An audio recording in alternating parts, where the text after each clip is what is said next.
now tuned in to the Players Den podcast. It's your boy Wayne. Tone. And we back, baby. Yes, sir. We are back. And we better, you dig. Today we in a special place. We in Escobar, Atlanta right now, the restaurant. We have a very special guest in the building. We got our boy Dunn. Introduce yourself, man. Hey, what's going on, man? It's Dunn. Everybody call me Dunn. I'm Dunn from Memphis, Tennessee. You know, new owner of Esco Restaurant on Peter Street. Hey, man, first of all, before we get into everything, I just want to say appreciate you for allowing us to come For in sure, your man. establishment Love. and have this event. This is our first live show in front of an audience. You know, everybody kind of vibing and ordering their food and drinks right now. But if y'all haven't came down to the restaurant, it's beautiful in here. Make sure y'all check it out. It's on Peter Street. They got great food, great drinks, great hookah, great vibes. So make sure y'all show some support like y'all support us, support our boy Dunn. And we're going to go ahead and get into the mix, man. We're going to go ahead and get to the mix. Tom, you can go ahead and ask the first one. So just tell us about yourself. I heard you was from Memphis. I'm just learning that.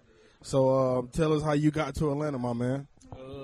Well, I got to Atlanta not even doing restaurants. I was working for the Department of the Treasury, which is like the federal government doing IT. I have an IT background, and I started contracting out my services and got a good contract with a Fortune 500 company here and moved here about 5 years ago. And then, you know, things just, you know, kind of flourished. And now, you know, we sitting here right now.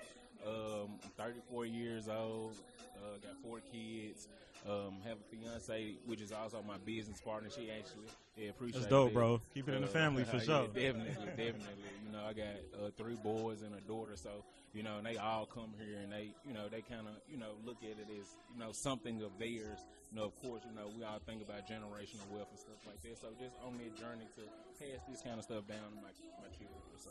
Bro, that's awesome, That's bro. dope, man. That was dope, beautiful. That was a nice story, for real, man. for real. So you in Atlanta now, but Tone did bring up that you're from Memphis. So, like, just tell us a little bit about your upbringing and, you know, where you from, what part of Memphis. Because we got some boys from Memphis. They went to, like, Whitehaven or something. I know y'all passionate about what high school. Man, passionate. Memphis folks is passionate from where they from, for sure. You know, we fuck with Memphis, though. So just tell us about your upbringing and stuff, you know. I got you. Yeah, you know, if you're from Memphis, I'm from South Memphis.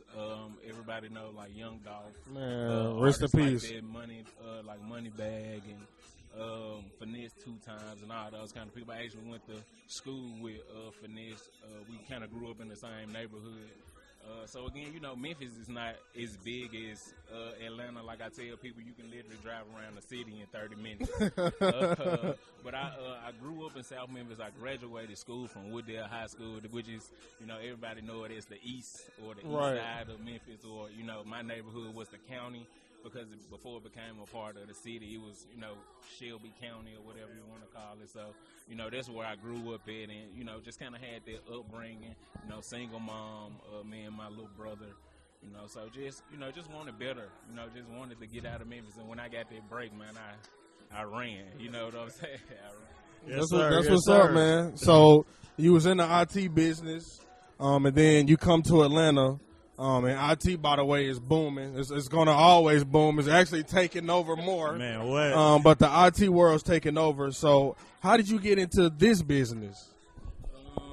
Like I said, my fiance, just trying to, you know, really figure out something to make more money, again, to leave a legacy. Because, again, you know, with IT, it's a skill. It's something that you have to have. I really can't, you know, physically pass it down to, you know, anybody. I have to create a company or a business or something like this. So, exactly, right. So, you know, and that was the goal. And like I said, my fiance, she saw the opportunity online. We, you know, been here plenty of times. And when Snoop, who's also one of the owners, a lot of people don't, you know about her like that, you know, as far, you know, as being the owner because of, you know, 2 Chainz, you know, being that, you know, the big, superstar.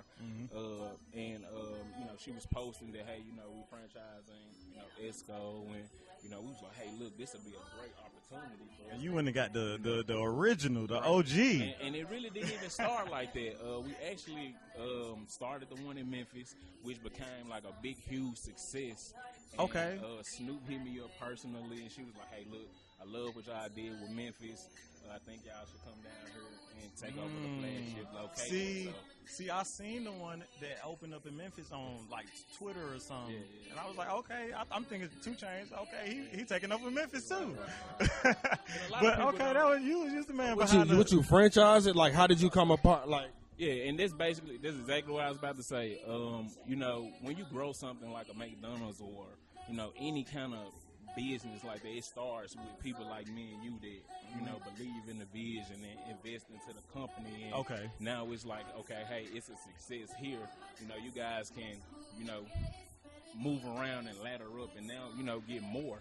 So like I said, they really like what we did in Memphis. So it was like, hey, look, come down here and do the same thing. We're gonna let y'all purchase the flagship location. And it was just it wasn't nothing we just made public. Y'all are really the first interview I've ever had after. Oh, that's dope, man. Purchase. So, just being able to tell this story and just let people know like what really happened and how it happened and how we came about to get it. Because everybody like 2 Chainz sold, but it's not really. 2 Chainz a big deal in the city now. Right. We're not. It's 2 Chainz. Again, it's growth. I can't own every single Esco. Let me give it to other people to, again, like it's an opportunity for us to make money, and now we're technically business partners. So. That's dope, bro. That's dope as hell, dope, man. So shout out to 2 Chainz, man. Yeah, shout out 2 Chainz for sure. But what like you think in your background or like your what is childhood, whatever, high school, whatever, adolescence? Because right now you're an entrepreneur. So when did you know that you would be an entrepreneur, and what would you say led you to that lifestyle?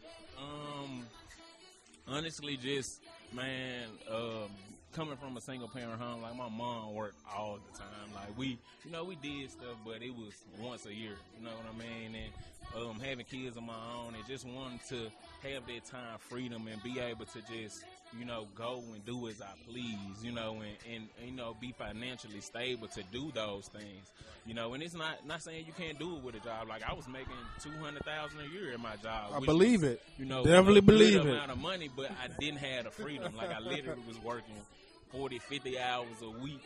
You know what I'm saying? Because again, how IT is, it's not just 9 to 5. It's anything can happen or whatever the case may be.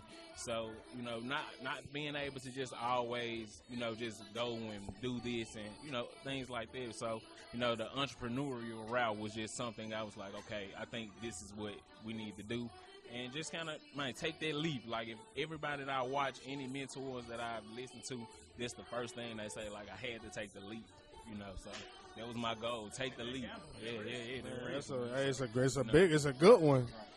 I mean, because that's a huge risk, because a lot of people don't make $200K working a job. You know what I'm saying? Hell no, not in Georgia. Because being not a businessman legally is risky, right. And you can take a lot of big wins, a lot of big losses. So to do that, that's super big, and I believe in you. It's dope. It was dope to see what you're doing, Memphis and Atlanta. You going global with it. Boy, it sound like a rapper. That boy need to drop a mixtape soon. It sound like a rapper. So I don't know, you kind of already touched on it a little bit, but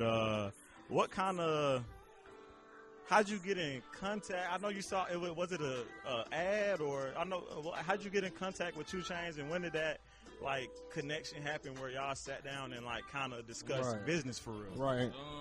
And again, it really. The 2 Chainz connection kind of came later. Like I said, my fiance, she saw, I don't know if it was a sponsor ad. It was something on Instagram where they were franchising the locations. And we reached out to them, and we got in contact with Snoop Diller. She's a super serial entrepreneur. She owns Remedy Salon Suite. Right. She behind a lot of big things. She's a real powerhouse in Atlanta. Again, she's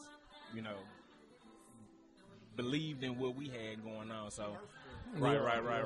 So, and like I said, we met with her, had a few meetings with her, got to deal with Memphis Dunn, and we just kind of just grew a relationship, just personally, outside of business, just talking about everything, with her daughter and just, you know, life situations and just business and, you know, just really being a mentor for me, you know, especially with the franchises and things like that. Because again, I'm not from Atlanta. Like even though I've been here for a couple of years, you know, like it's still stuff I still haven't touched. So were you here before you got this location? Yeah, I was here before we got this location. Yeah. He was like out I said, here I making was that. here. He was out here making good cheese. Yeah.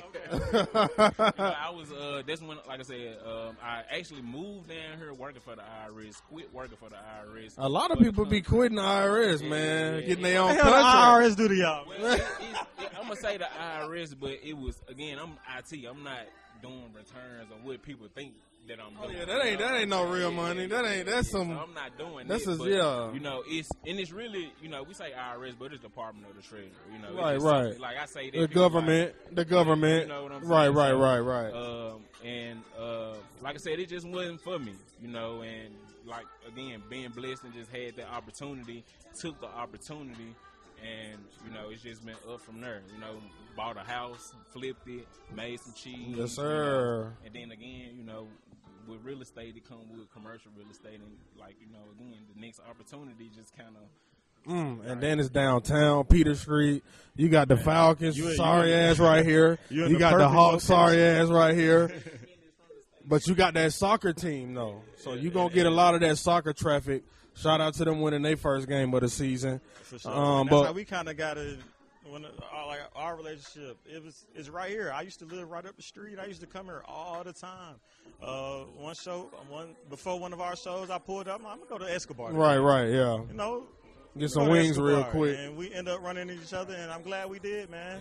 Super. You never know who y'all gonna meet, so always be real. What you talking about? My boy dropping knowledge. All right, so you've been an owner of Escobar for about 4 months now. Yeah, we're going on. It'll be 6 months. Okay, March. 6 months. Okay. Yeah. We started September 1st. Of course, you know, with business, it takes time to get paperwork and all right. situated. Which again, even after taking over in September, you know, we still have to go through, you know, man, right. So much, and then, like I said, learning. You know, we had a lawyer that helped us with the process, but again, that's what they for. Right. Groundwork. The groundwork, a lot of groundwork. Exactly. Business. I mean, you got to do it's yours. Exactly. You got to run it right. Exactly. You know what I'm saying? Exactly. Just like you do for a job, you know, you got to look at it the same way. Like, right. I got to give, you know, not just what they want me to give. You know, if working for an employer, right. Like working for yourself, you got to give 3 times. Right. Because again, the outcome, like I said, is going to be greater. Man, if you put that work in, it will be. So, what do you look forward to doing with Escobar now that you are the owner? Some things that you thinking about doing, you know what I'm saying, for the future? The first thing we did was just kind of came in, you know, analyzed everything, you know, just from you know, just making sure the food, the service, you know, the atmosphere, you know, is welcoming, just everything, you know, just we really went through everything with a fine-tooth comb. And I think now, and you know, the proof is in the numbers. We up 30% since September. And one thing I can say to kind of piggyback off what you just said is when I came in here, I think it was like late January. They had the whole place decked out already. Valentine's Day. He had the whole menu. Seen that in here. He had the whole menu set up. He was telling me, I got this planned and that planned and that planned. Yeah. So one thing about it, man, Dunn putting the work in, and he making sure that he can do whatever he can do to make Escobar, you know, the best experience and vibe, you know, for the city. And that's what the city needs. So we appreciate you. We welcome you with, you know, warm arms, and we're going to embrace you. And we hope the best for you. You know what I'm saying, man? Yeah, and I definitely appreciate it, man. And again, you know, like I got to give it up to my fiance. Like she's really that, you know, that creator, that person that, you know, comes up with a lot of the stuff that we do. You know, I'm just really like the implementer. You know what I'm saying? Like, yeah, you know, it be like that sometimes. Yeah, right. But again, it's a perfect duo, though. You know, she, you know, is like, hey, look, I think we need to do this, and you know, we bounce out the ideas off each other. But again, just like you said, to make everything come together and the the customers and the patrons enjoy it, and they talk about it, and they take pictures. Like, we had a whole backdrop with hearts on it, like the nostalgia backdrop. That ain't something. That shit was hard. Right. I know there's a lot of couples here on Valentine's Day flicking it I up. was trying to find a Traffic. little, I love you bear, Man, y'all probably couldn't get them out of here. Right. So again, and we just stopped doing that. We was doing like a movie night on Mondays. It turned out to be good. Like, we got this, the super huge TV. Oh, that's dope. So yeah, that's we played dope. the movie Monday. We played it twice. Starting at 8 and then at 10. We had the food specials, of course. We always, doing that kind of stuff. And, just doing, like I said, taking it to another level. Again, I'm 34. I'm not an old man. I'm a millennial. Like, I know what people like. I know what we like. I know what we ain't yet. So, right. But, we just, doing a lot of things. We got a patio outside. It's about to get hot, so we're really working on it to bring it, to another level. I'm here for sure. Right. Everybody gonna be outside. Look, the next podcast we're gonna take it outside on the patio. Hey, let's switch the scenery. Right. So, just stuff like that, man. It's just really taking Esco to another level where, the patrons can really enjoy it every single day of the week. You know what I mean? So we do brunch every day now. We run a brunch happy hour. Again, drink specials. We did, discounts to city workers, federal workers, students. Oh, that's awesome. Teachers. Again, just, trying to like a community thing, man. Community thing. Anybody, any other workers that come down here, we make sure we take care of everybody. Hey, and it's dope, and appreciate you for doing the discounts you got in place tonight for our event. We appreciate it. They had some great discounts: $25 hookahs, $5 shots, right? $8 wings and sliders and fries and lamb chops. Man, turkey wings. Matter of fact, I need to get y'all. Yeah, where they at, man? Hey, Dunn. Where the motherfuckers at, man? Yeah. Let me But as we get into that, I'm gonna go ahead and ask you the next question because you already made it a segue into it. We see all of the changes that you've been implementing and all of the great things you're doing in the community. That's new, so that's dope as well. But what are some of your short-term and some of your long-term goals for Escobar and in your personal life? With Escobar, short-term, we run on, we really coming up on that 6-month mark. And the numbers, that was our main. Hold on now. And I don't mean to be too statistical, but just to give people an idea, of the numbers. Like, we paid out $30,000 in tips, meaning that's what our servers and bartenders took home in 4 months. Damn. From September to December, we paid out $30,000 wow. in tips.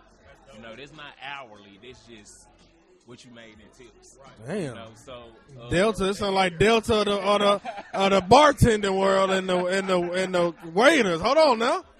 Right. So just being able to, our bartenders and our servers can say, hey, look, I appreciate it. Like, I made XYZ tonight. Things like that. Like, those are those short-term goals that we're looking for, like, that we love. And, again, our patrons coming in doing reviews on Google. All of this stuff matters to a restaurant. Right. It's just about coming in here spending Definitely money. do. It's about the promotion, taking pictures, being on Instagram, making TikToks. Like, we encourage all of them. On there being at an establishment. Exactly. You know what I'm saying? Coming in, doing well big. with chicks.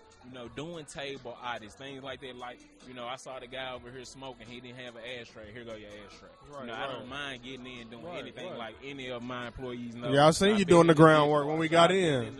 You saw me when I was literally making his drink. Right, that's what I'm saying. That's what I said. I seen the groundwork. Like, right. But you don't see that. Like, you know what I'm saying? That, people appreciate that. You know what I'm saying? And, and they definitely do. And, I try to tell them all the time, I really appreciate them because without them believing in us, taking over and believing in the vision and what we were trying to do with Esco, of course you have pushback and people don't want to, conform to what you're trying to do or the standards that you're trying to set. But at the end of the day, our team is strong, good.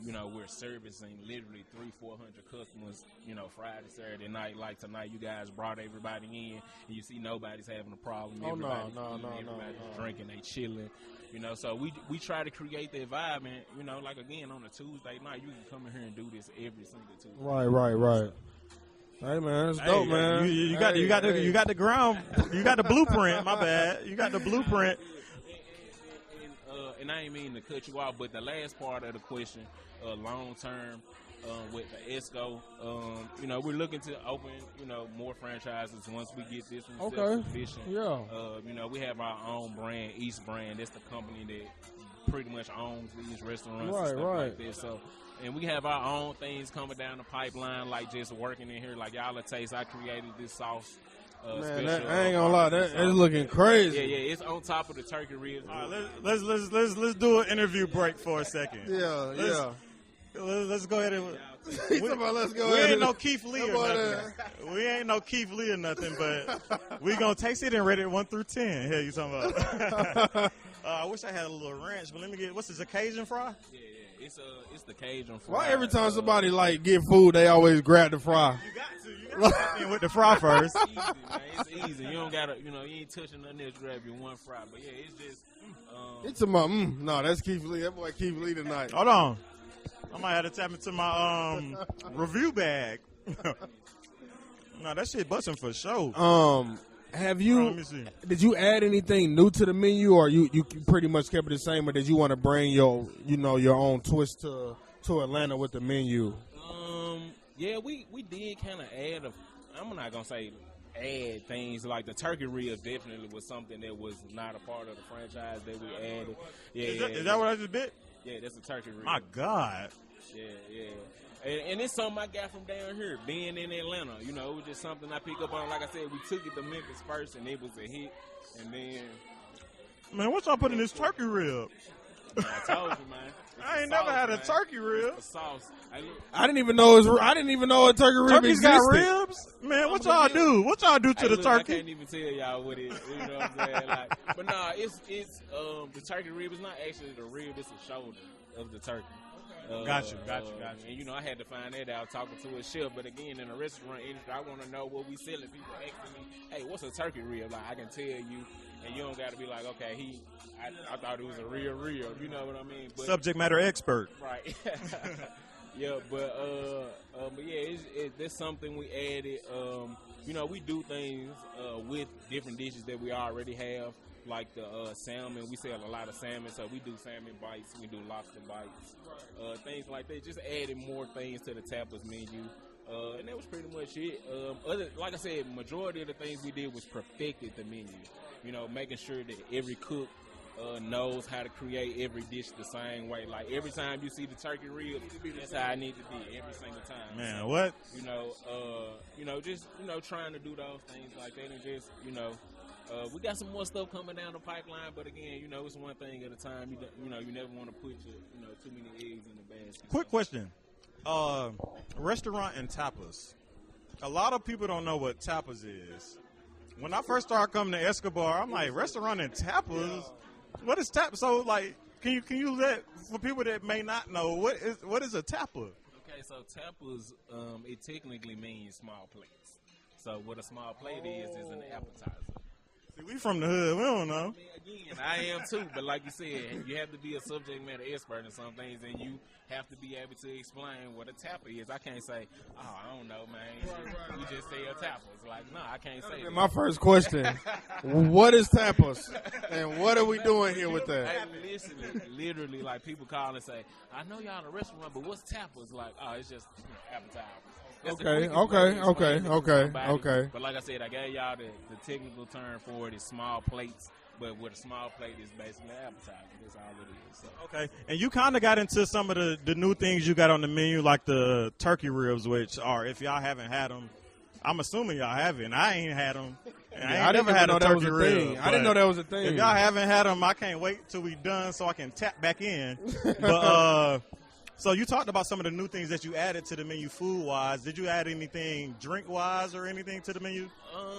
Drink-wise, I mean, not necessarily. You just need that bartender. Yeah. We have, of course, it's a franchise, so you have certain things that you have to have on the menu, like the signature cocktails.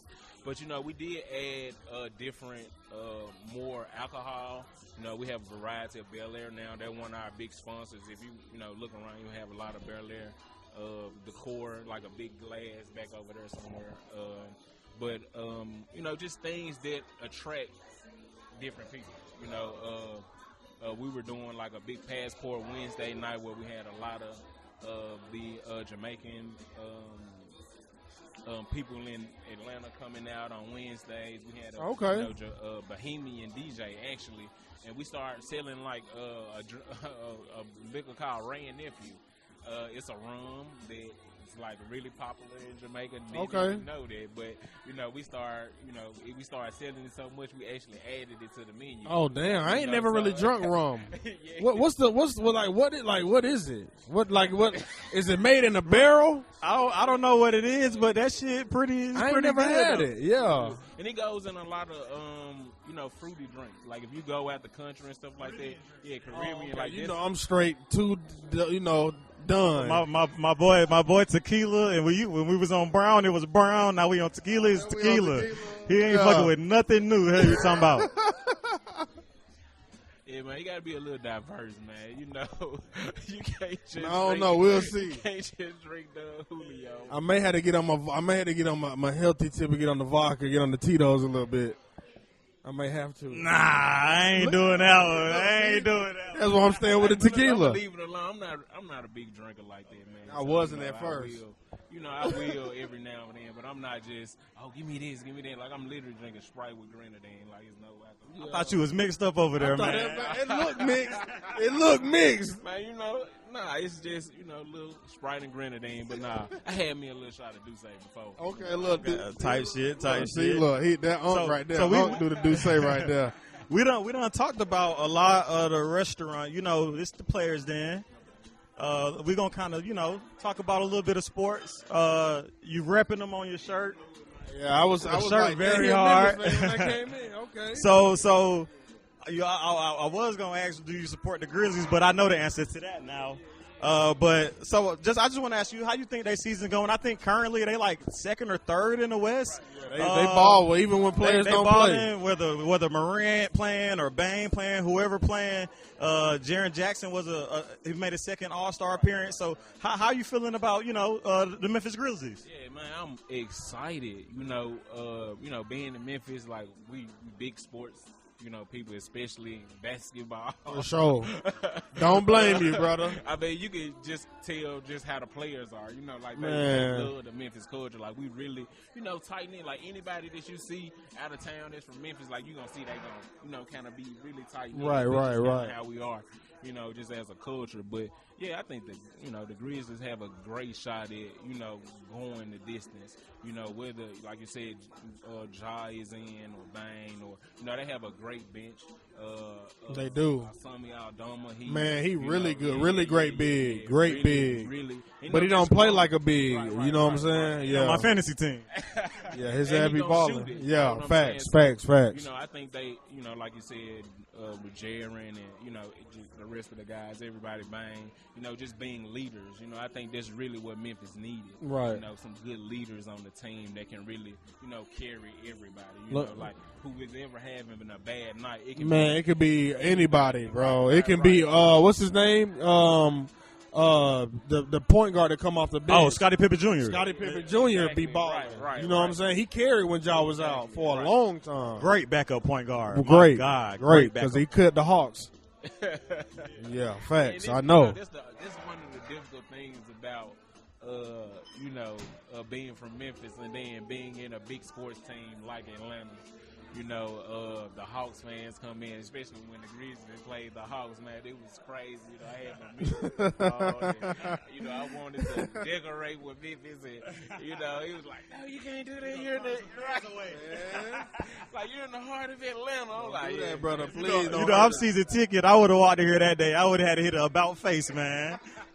It's all love, with the sports and stuff, man. Like I love it. I love the energy, being at those games. Man, what? It's just, good to, everybody just kind of, together and just having fun. Right. Especially when your team winning. When you got a winning program, it's easy to go to the game and look at the game stress-free and not negative. And because Memphis been good the last couple of years. Decorating Esco and Memphis just go against the grain too. Man. Chains at every game, courtside. Right. Like you can't. come on, bro. We can't do that to Esco, man.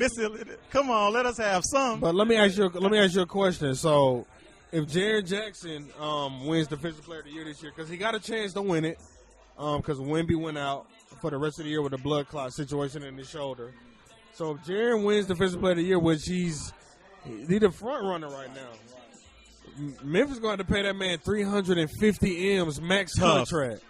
Tough. Is Jaren Jackson worth $350 M's that next season? Man, look, I ain't gonna hate on nobody getting no cheese, man. Get your money. No, is he worth it? That's politics. That's the politic answer. I definitely think he'll be worth it. Yeah, definitely. But, because, again, like, he's not had, like, serious injuries, you know what I mean? And he comes out every year better, you know what I mean? He's not getting worse. He been hooping. Right. And, again, like, being a leader for the team as well, you know, especially when Bane and Ja was out, you know, was it last season? I think they both were out at the same time, and he stepped up. You know, exactly. They just know how to win, man. It don't matter who out. Like, they just do it. I love it.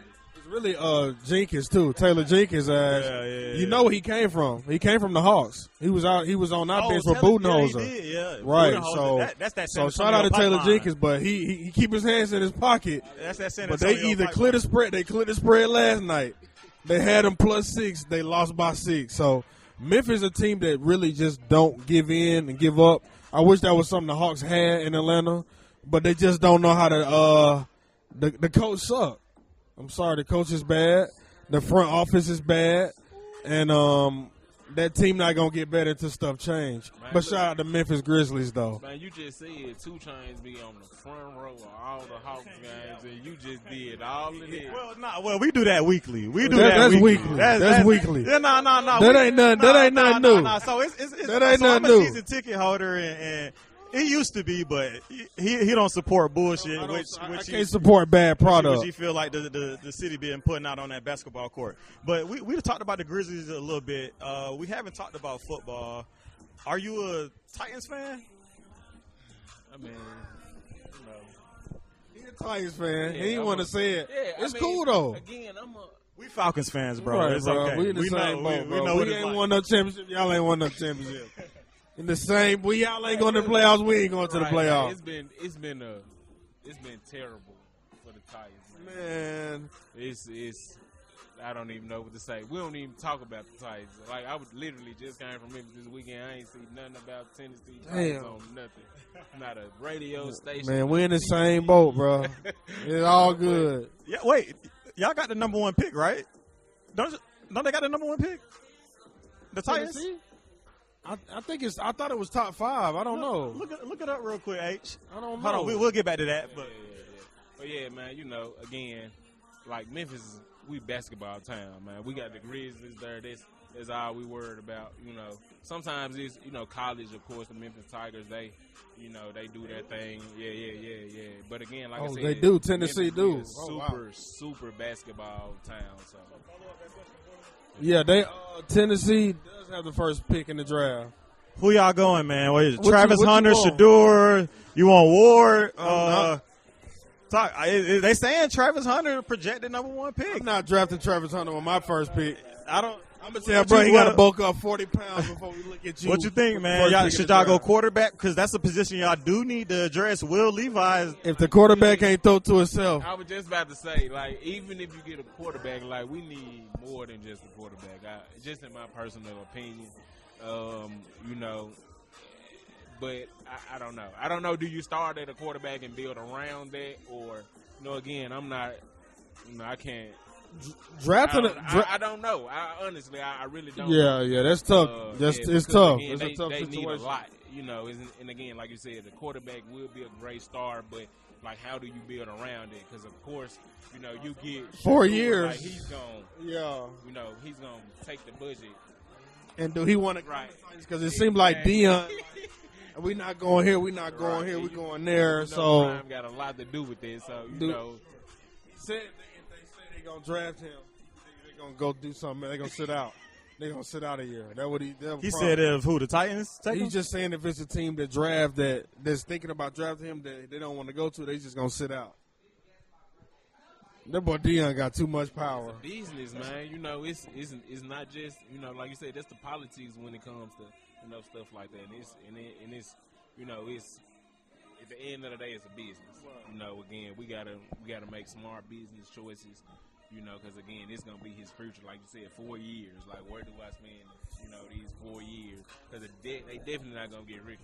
You know what I'm saying? So exactly. So you know, and again, it has to be a smart business choice between teams and the players. So, right. You know, again, you know, Deion been doing this for years. Fucking prime time for sure. You know what I'm saying? Right. So, you know, he definitely know the business. You know, so you know, we just have to, you know, really watch and see. Like I said, I really hope Tennessee, you know, tries to do something. You know, I think, you know, kind of like after, you know, all of the kind of the stuff, bad publicity that kind of went around Tennessee, it just kind of been bad. Yeah, it's been bad. You know, like I said, nobody even really talks about it, but you know, they just give up a lot for nothing. You know, that's just what's been going on there for the last decade, pretty much. Yeah, for sure. If we're being honest, one more question before we go out of here: have you been to a Falcons or a Hawks game? And if you have, how has the experience been?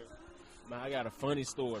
So I have been to a Falcons game, and the first one I went to, I took my mom, and she's a San Francisco 49er fan. Okay. And we sat on the Falcons goal line, you know, like nothing but red and black jerseys, like literally. And I'm talking about, it's probably 40 men around us. It's me, my mama, 40 men, all Atlanta fans. Like, Atlanta everything, hat, scarf, glove, whatever you can think of. Yeah. Man, she in there talking so much trash. Were y'all playing the Niners? Yeah, Atlanta was playing the Atlanta was playing the Niners. It was in the Mercedes. All right. And man, she was talking so much cash money to them folks. Man, I was like, Mom, like, they finna drag us up out of here. Nah, it was cool though. It was. You gotta go to Dallas to do that. Right. It was great. It was great. Well, hold on. I did see somebody get the fight, but we ain't gonna talk about it. Oh, nah, we posted it. It went viral. Right. Yeah, somebody.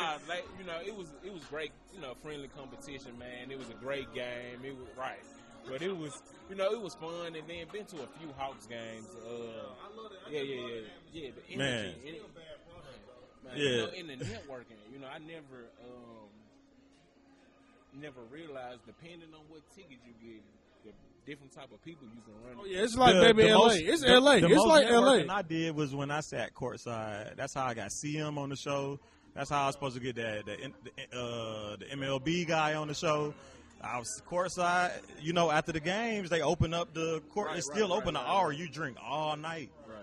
You brush shoulders with so many people, man. So he ain't lying about that. That network. That wristband, and they know you. You elite. You elite guy that night. You top dog that night. And look, and I only been with my fiance, so it's like, you know, she don't really know about sports like this, so she just, hey, this so and so, you know. So it's just, you know, just being, like I said, being able to be down there and network, and then plus we knew we was doing this kind of stuff, so, you know, being able to get in, like you said, hey, I can reach out to these people or reach these person or get this contact, because, you know, you never know when you're gonna need it, because again, we doing all these different types of events. Like, we've had people like Beard and Barbie and, you know, Jay Fizzle, like stuff like that, people coming down and, you know, really supporting and not even really. Yeah.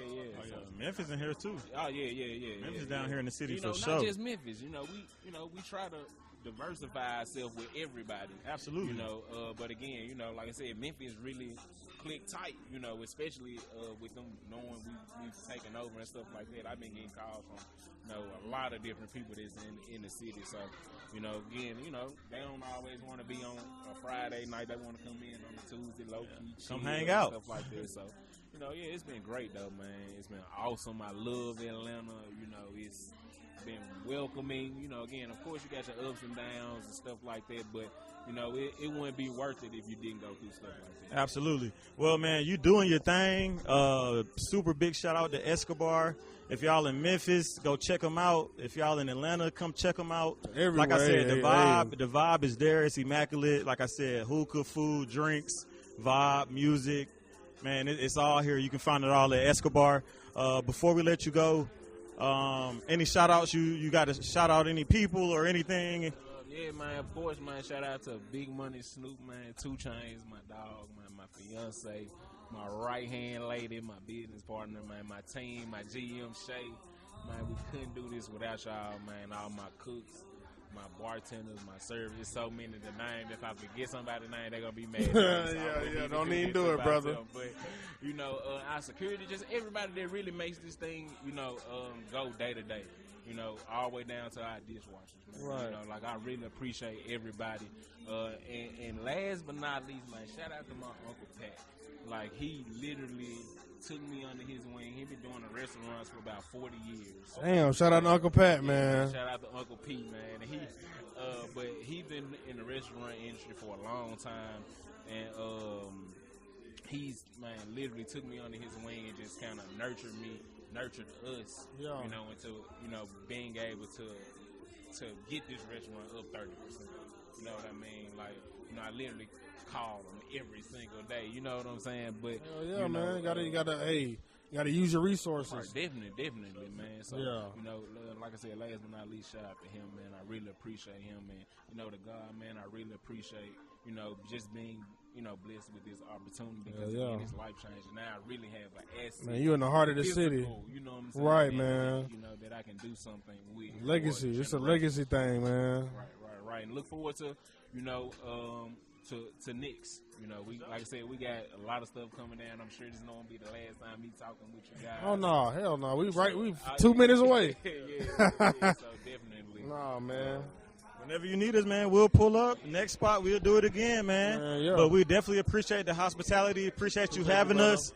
Man, let's just do a little cheers. You don't even got to sip none, but just cheers to black success. That's what we all about, baby.